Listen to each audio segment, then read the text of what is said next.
2จะฮู้บ่ปี2025จะมีการสำรวจพลเมืองและที่อยู่อาศัยใดเฮ้บ่มันสำคัญแนวใด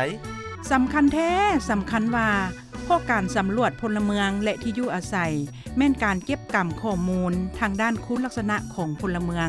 การขยายตัวของพลเมืองและการเข้าถึงการบริการต่างๆของพลเมืองทุกเพศทุกวัยในสปป.ลาวโอ้ดีเนาะแล้วการสำรวจเพิ่นจะเริ่มแต่วันที่เท่าใดเนาะ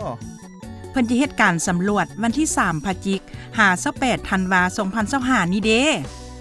แล้วพวกเฮาต้องให้การร่วมมือกับนักเดินสำรวจคือแนวใดเด้พวกเฮาทุกคนภายในชาติต้องร่วมมือกันให้ข้อมูลที่ถูกต้องและชัดเจนแก่นักเดินสำรวจโอ้แสดงว่าพวกเฮาทุกคนต้องเฮ็ดหน้าที่ของตนให้ดีที่สุดเนาะเพื่อพัฒนาประเทศของพวกเฮาแม่นแล้ว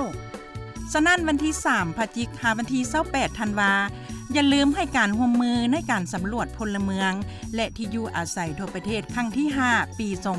2025ในครั้งนี้เด้อเจ้าขอบใจหลายๆเด้อที่ให้ข้อมูล